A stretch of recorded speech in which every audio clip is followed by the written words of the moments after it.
This began as a response to a comment where somebody uh, was agreeing with me about the idea that the black hole, the 22 billion black hole, is mendacious. I think mendacity. I think was the word that was used. Dougalbird. Um, but I recorded an entire response, and then realised I hadn't put the sound on, and I'm not quite sure how that happened. It happens every so often, and I think it's something to try to rectify as much as possible. And it's frustrating. It's frustrating. I don't realise I've done it. But anyway, I was musing really about the origins of the word black hole, and I was thinking that there are two basic sources of this term.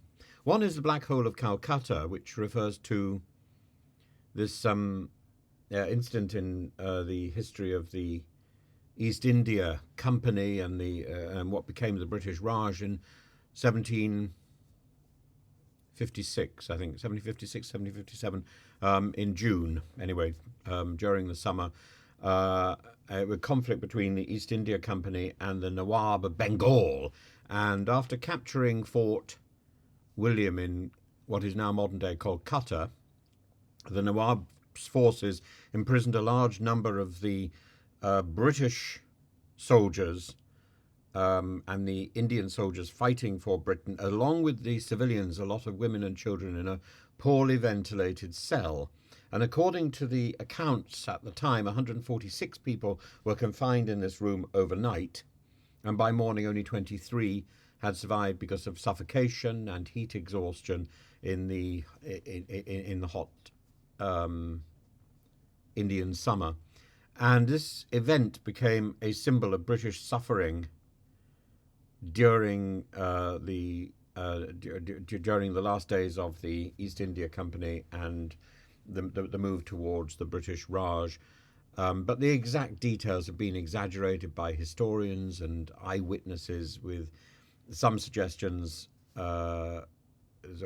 suggesting the numbers were significantly high, exaggerated for political and national reasons.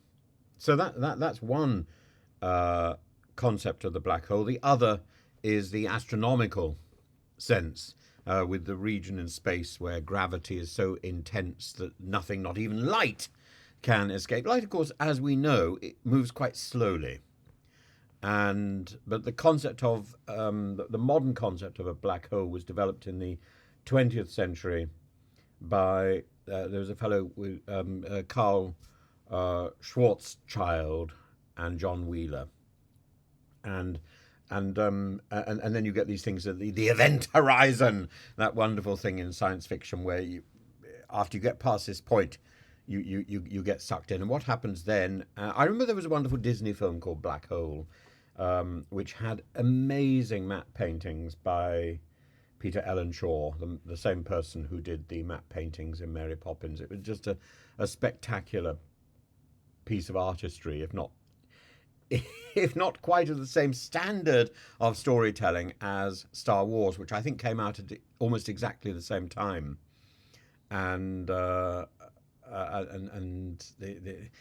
had little droids in it, which I think led to a sort of droid type owl, which turned up in uh, the Clash of the Titans, which is a completely irrelevant character. I'm so sorry. I'm going off on a sort of cinematic thing, but the claim that there's a 22 billion black hole in the UK's public finances.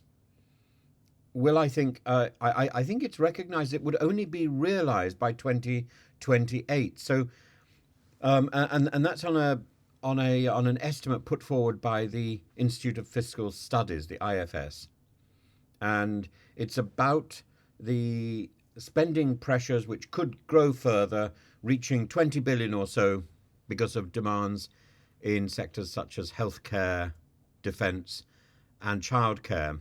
And it's a long-term problem which is linked to both structural challenges and unpredictable financial decisions taken by previous governments in previous years, And so the idea, so there are two lies, I think. I mean, is definitely a claim which is put forward by Keir Starmer and Rachel Reeves, uh, and is based on duplicity. But it has there is precedent, because when Thatcher came to power, she talked about the tough medicine of nanny, and she was blaming the previous administration. There is that tendency, as of course we saw with the last government, Cameron's government, when it was elected, it talked about this note which had been left behind, so there's no money left. And for 14 years, the last Conservative government was blaming the previous administration. So you do that at your cost, at your peril, because other administrations following you learn from that bad behaviour. And that is why there's a convention in British politics, or there has been, that when there is a problem in the ministry, the current ministry takes responsibility. The current minister takes responsibility, which is why Amber Rudd fell on her sword when she was Home Office Minister over the Windrush thing, which had clearly been created by the twit Theresa May. Clearly. And what was so dishonourable was to see Theresa May stand back and let the underling take the fall for what she had done. Amber Rudd was quite right to resign. That was her responsibility. But at some point, Theresa May should have stood up and said, well, actually, it's really my fault. But she didn't, because she doesn't have the grace or the courtesy to take responsibility. And that is part of the problem. And the claim about the black hole, this fiscal black hole, I think I think the more the government try to avoid responsibility, try to avoid putting forward the paperwork to demonstrate what this black hole is and why it is suddenly so surprising, I think it is incontestable that there is a problem with the economy. But I think it is equally mendacious, to pick up on from what Doogie Bird says, to suggest that it is something of a surprise. It's not a surprise. And it is also duplicitous to suggest that it's something which is happening now. It's not. It's projected for 2028. And actually, with careful management, it could probably be avoided. And this may well be the careful management. So I don't think we should necessarily shoot it down, but I think we should call it out. Absolutely.